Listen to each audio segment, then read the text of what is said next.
कहानी।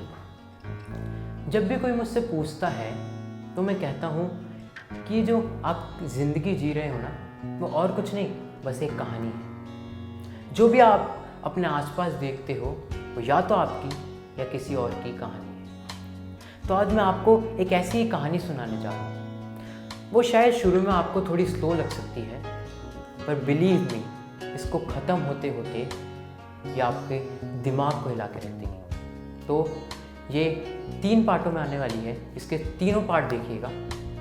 चलिए शुरू करते हैं। जैसे जैसे इंसान की काबिलियत बढ़ती है, वैसे वैसे उसकी अपनी पैशन के लिए भूख भी बढ़ती जाती है। फिर अगर जिस चीज़ के लिए वो पैशनेट है उसे वो करने को ना मिले तो उसका दिल टूट जाता है। ऐसा ही कुछ दिमाग में चल रहा था सीनियर इंस्पेक्टर अजीत सिंह के, जो अपने चैम्बर में बैठे बैठे कुछ गहन सोच में डूबे हुए थे। वो सोच रहे थे कैसे वो अपनी पुलिस एकेडमी में गोल्ड मेडलिस्ट थे, कैसे उनके सारे सीनियर्स उनकी तारीफ किया करते थे, पर कैसे इन 2 सालों में उनके पास कोई भी ऐसा केस नहीं आया जिसे वो खुद लेना चाहते हैं। इन 2 सालों से सिर्फ वो छोटे मोटे पॉकेट मारो और चोरों को ही पकड़ रहे थे। और शायद वो इसलिए था क्योंकि वो अपने सीनियर्स के तलवे चाटना नहीं जानते थे, जो उनके बाकी सारे सहकर्मी कर रहे थे। फिर भी उन्हें जो लाइफ में चाहिए था वो उन्हें नहीं मिल पा रहा था। उन्होंने जिस चीज़ के लिए पुलिस को ज्वाइन किया था वो उन्हें नहीं मिल पा रही थी, इसलिए वो खुद से निराश थे। वो यही सब सोच रहे थे कि अचानक इस फ़ोन की घंटी ने उन्हें अपनी ख्याली दुनिया से वापस रियलिटी में ले आया। उन्होंने फ़ोन उठाया, 2-1 मिनट बात करी और फिर अपने कैबिन से बाहर चल दिए।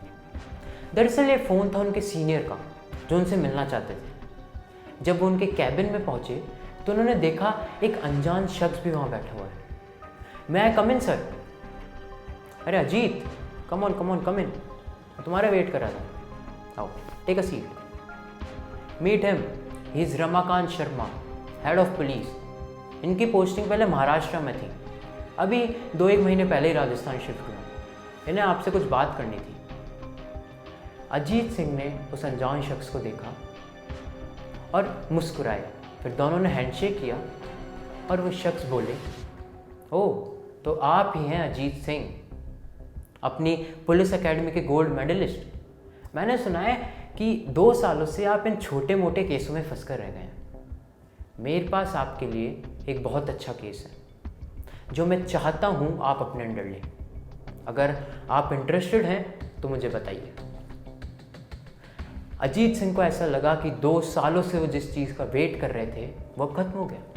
उन्होंने बिना किसी सोच के फटाफट से हामी भर दी। इस चीज़ को देखकर वो शख्स फिर मुस्कुराए, फिर बोले, राजस्थान के बॉर्डर के पास एक गांव है, उसके पास एक इंजीनियरिंग कॉलेज में एक लड़की उन्हें मृत पाई गई। वो अपने हॉस्टल के कमरे में पंखे से लटकी हुई मिली।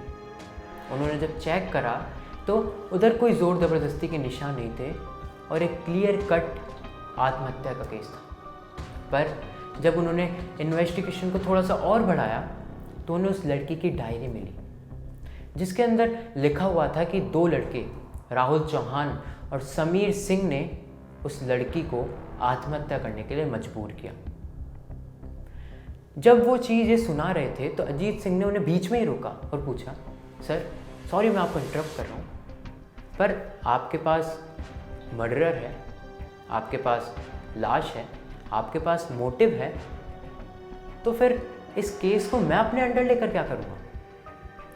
ये सुनकर वो जनाब मुस्कुराए और बोले, अजीत, जिस राहुल चौहान की मैं बात कर रहा हूँ वो उधर के MP शिवराज चौहान का बेटा है। तुमसे पहले भी एक ऑफिसर के अंडर एक केस था।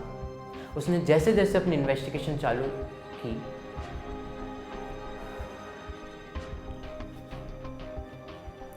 वो जनाब फिर मुस्कुराए और बोले, अजीत, जिस राहुल की मैं बात कर रहा हूँ वो उधर के MP शिवराज चौहान का बेटा है। तुमसे पहले भी एक ऑफिसर इस केस को हैंडल कर रहा था। उसने जैसे ही अपनी इन्वेस्टिगेशन आगे बढ़ाई, उस मंत्री ने उसे अपने बेटे से मिलने ही नहीं दिया।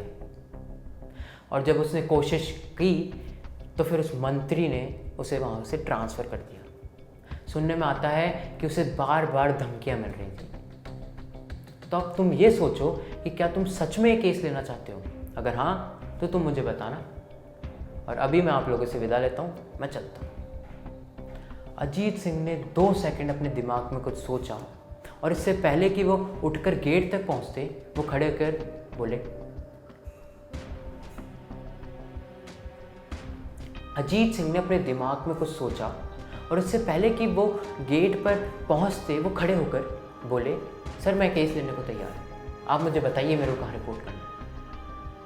उनका एक कॉन्फिडेंस देखकर रमाकांत शर्मा बहुत ही इम्प्रेस थे, पर वो ही जानते थे कि वो जो केस लेने जा रहे हैं वो आगे कितना चैलेंजिंग होने वाला है।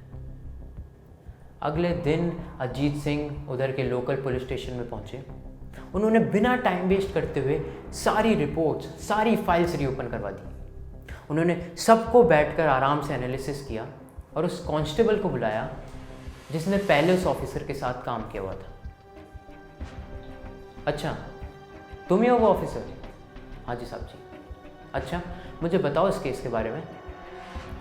साहब जी, हमारे पास सुबह इस गर्ल्स हॉस्टल से फ़ोन है कि एक लड़की सुबह से अपना गेट नहीं खोल रही। हम जब उसे पहुँचे, हमने खूब आवाज़ें लगाई लेकिन उसने अपना गेट नहीं खोला। इसके चलते हमें वो गेट तोड़ना पड़ा। हमने जैसे ही वो गेट तोड़ा तो वो लड़की पंखे से लटकी। हमने आसपास पूरा सर्च किया तो कोई चीज़ इधर उधर नहीं थी। सीधा साधा आत्महत्या का ओपन एंड शट केस। पर साहब जी, फिर उन पहले वाले साहब जी ने जब थोड़ी और इन्वेस्टिगेशन की तो पता चला उस लड़की ने अपनी डायरी में लिख रखा था कि वो 2 लड़के, राहुल चौहान और समीर सिंह, जो उसी के कॉलेज में पढ़ते थे, उसने उन्हें ड्रग्स लेते हुए पकड़ लिया था। फिर वो उन्हें बोलने लगी कि ये चीज़ वो कॉलेज के डीन को बताएगी। इससे वो दोनों बौखला गए और उसे रोज़ के रोज़ धमकियाँ देने लगे, उसे परेशान करने लगे, उसे टॉर्चर करने लगे। कुछ दिन तक तो ऐसे ही चलता रहा, पर फिर उस लड़की ने पूरा वाक़या डीन को बता दिया। फिर उसी रात 12 मई को वो दोनों लड़के उस लड़की के हॉस्टल में पहुँचे और फिर उधर जाकर कम से कम 15-20 मिनट तक उन दोनों के बीच खूब नोक-झोंक हुई, जिसके बाद उस लड़की ने लिखा कि उनके जाने के बाद उसने उन्हें इतना प्रेशराइज़ किया अपनी पावर को लेकर कि वो उसके मम्मी पापा को मरवा देगा, उसका कॉलेज में रहना बंद करवा देगा, उसका जीना हराम करवा देगा।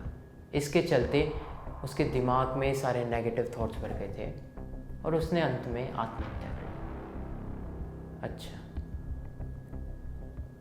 पर मेरे को एक बात समझ नहीं आई, अगर वो इतना ही पावरफुल नेता का बेटा था तो फिर वो कॉलेज अथॉरिटीज़ से कैसे डर रहा था?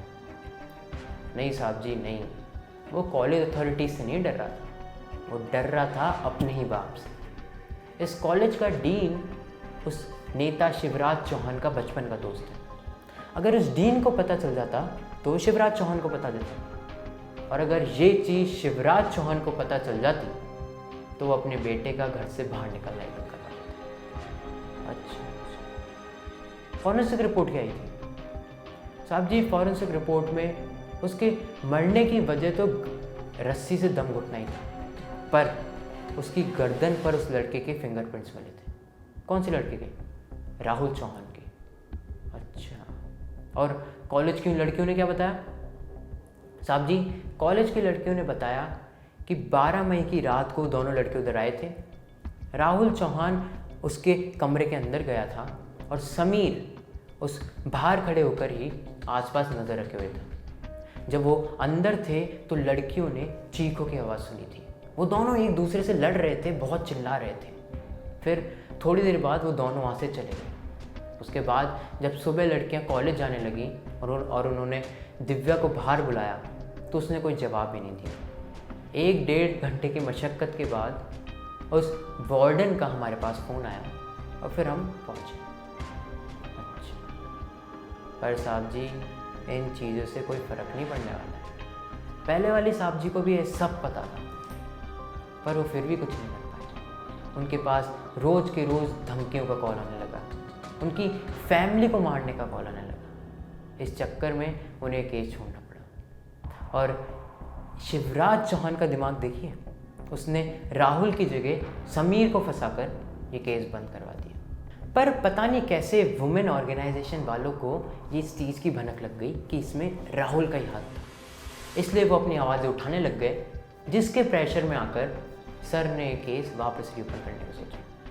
मेरी बात मानिए साहब जी, वो शिवराज चौहान ऐसा वैसा नेता नहीं, आपने केस अपने अंडर लेकर बहुत बड़ी गलती की।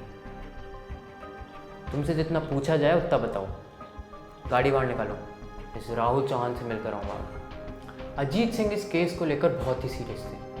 उन्होंने बिना 1 मिनट वेस्ट किए शिवराज चौहान के घर पहुंचे। वो उधर जैसे ही पहुंचे और उन्होंने जैसे ही बताया कि वो राहुल चौहान से मिलना चाहते हैं, तो मानो उस घर में जितने भी लड़के काम करते थे सब उनके आगे दीवार बन के खड़े हो गए और सब ने एक ही बात कही कि राहुल चौहान यहाँ पे नहीं रहता, अगर आप अपनी सलामती चाहते हो तो यहाँ से लौट जाओ। इस सिचुएशन को देखते हुए उन्हें वहाँ से लौटना पड़ा। तब कांस्टेबल ने अजीत से पूछा, साहब जी, इस देश में पुलिस को सिर्फ नाम का पावरफुल कहा जाता है, हमें सब कुछ पता होने के बावजूद भी हम कुछ नहीं कर पा रहे और ना ही कर पाएंगे। पहले वाले साहब जी ने बहुत कोशिश की थी पर वो भी कुछ नहीं कर पाए।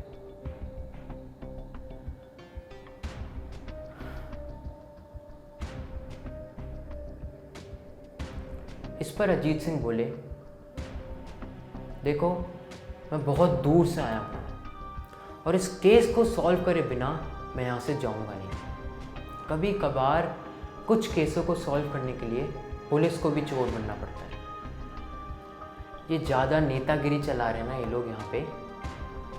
आज रात को इस नेता के घर में घुसकर इसके बेटे को पकड़ लो, देखता हूँ कैसे रोकता है। Thank you guys for hearing me out.